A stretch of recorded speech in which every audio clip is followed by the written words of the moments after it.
ಸ್ವಾಭಾವಿಕ ರಾಜಕಾರಣದಲ್ಲಿ ಇದ್ದೀವಿ ಅಂತಂದರೆ ನಾವು ಸ್ವಲ್ಪ ಧೈರ್ಯದಿಂದ ಇರಬೇಕಾಗತ್ತೆ. ಆದರೆ ವಿಧಾನ ಪರಿಷತ್ತು ಅಂತಂದರೆ ಹಿರಿಯರ ಚಾವಡಿ, ಬುದ್ಧಿವಂತರ ವೇದಿಕೆ. ಆ ವೇದಿಕೆಯಲ್ಲಿ ಅವ್ರು ಮಾತನಾಡಬೇಕಾದ್ರೆ ಎಲ್ಲರೂ ಧೃತರಾಷ್ಟ್ರ ಆದರು. ನನಗೆ ಅದು ಭಾಳ ಕೆಟ್ಟ ಅನಿಸ್ತು. ಕೇಳಿದವರು ಬಂದು ನನಗೆ ಪಕ್ಕಕ್ಕೆ ಬಂದು ಹೇಳ್ತಾರೆ, ಸಾರಿ ಅಂತ ಹೇಳ್ತಾರೆ. ಆದರೆ ಯಾರೂ ಕೂಡ ಅದನ್ನು ಖಂಡಿಸ್ಲಿಲ್ಲ. ನಮ್ಮ ಪಕ್ಷದವ್ರು ನನ್ನ ಬೆನ್ನಿಗೆ ನಿಂತ್ಕೊಂಡ್ರು. ಇವತ್ತು ರಾಹುಲ್ ಗಾಂಧಿ ಇದ್ರೆ ನಮ್ಮ ಕಾಂಗ್ರೆಸ್ ಪಕ್ಷ ಇದ್ರೆ ಲಕ್ಷ್ಮೀ ಹೆಬ್ಬಾಳ್ಕರ್ ಅಂತ ಹೇಳಿ ರಾಹುಲ್ ಗಾಂಧಿ ತೇಜೋದೆ ಮಾಡ್ತಾ ಇದ್ದೀರಾ. ಇರ್ರಿಲಿವೆಂಟು.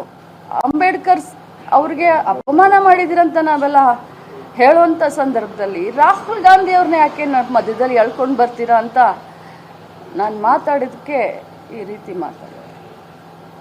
ಬಿಜೆಪಿಯ ಹೈಕಮಾಂಡ್ ನಾಯಕರಿರ್ಬೋದು, ಅವ್ರನ್ನ ಸಮರ್ಥಿಸಿಕೊಳ್ಳುವಂತ ಈಗೂ ಕೂಡ ಸಮರ್ಥನೆಗೆ ಮುಂದಾಗಿದ್ದಾರೆ. ಕೆಲವರೆಲ್ಲ ನನ್ನನ್ನು ಲಕ್ಷ್ಮೀ ಕೊಟ್ಟಿರತಕ್ಕಂಥ ದೂರೆಲ್ಲ ತೆಗೆದುಕೊಂಡಿದ್ದಾರೆ, ಸಿಟಿ ರವಿವಾರ ಕೊಟ್ಟಿರ್ತಕ್ಕಂಥ ಕಂಪ್ಲೇಂಟ್ ಅನ್ನು ತಗೊಂಡಿಲ್ಲ ಅಂತಿದ್ದಾರೆ. ಅವ್ರಿಗೆ ಏನು ಹೇಳ್ತೀರಿ ಈ ವಿಚಾರವಾಗಿ?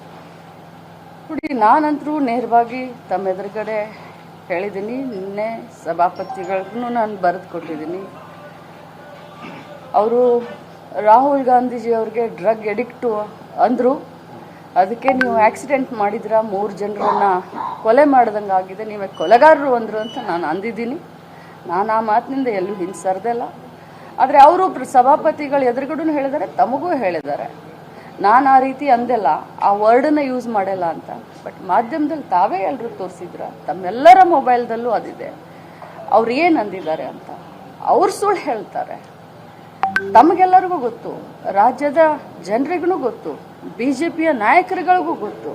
ಆದರೆ ನಾನ್ಯಾವತ್ತೂ ಸುಳ್ಳು ಹೇಳುವಂಥ ಪ್ರಮೇಯನೇ ಇಲ್ಲ. ನಮ್ಮ ರಾಹುಲ್ ಗಾಂಧಿ ಅವ್ರಿಗೆ ಡ್ರಗ್ ಎಡಿಕ್ಟ್ ಅಂದಾಗ ನಾನು ಕಣಿಸಿದ್ದಂತೂ ನಿಜ. ಆದರೆ ಅವ್ರು ಮಾತಾಡಿಲ್ಲ ಅಂತ ಹೇಳ್ತಾರೆ. ಅವ್ರು ಮಾತಾಡಿದ್ದು ನಿಮ್ಮೆಲ್ಲರ ಡೊಮೇನ್ನಲ್ಲಿದೆ, ಫೂಟೇಜ್ ಇದೆ, ಪ್ರತಿಯೊಬ್ಬರ ಮೊಬೈಲ್ನಲ್ಲಿ.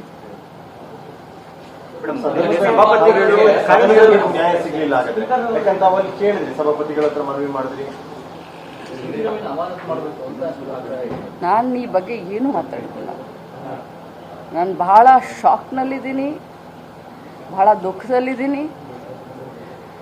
ನನಗೆ ಅದಾದ ತಕ್ಷಣ ನನ್ನ ಸೊಸೆ ಹಾಸ್ಪಿಟಲಲ್ಲಿದ್ದರು. ನನಗೆ ಫೋನ್ ಮಾಡಿದ್ಲು, ಅಮ್ಮ ಯು ಆರ್ ಅ ವಾರಿಯರ್, ನಿನ್ನ ಜೊತೆ ನಾವೆಲ್ಲ ಇದ್ದೀವಿ ಅಂತಂದರು.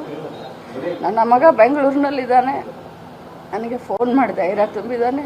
ನನ್ನ ತಮ್ಮ ಬೆನ್ನಿಗಿದ್ದಾರೆ, ನನ್ನ ಕ್ಷೇತ್ರದ ಜನ ನನ್ನ ಬೆನ್ನಿಗಿದ್ದಾರೆ, ಕಾಂಗ್ರೆಸ್ ಪಕ್ಷದ ಜನ ನನ್ನ ಬೆನ್ನಿಗಿದ್ದಾರೆ.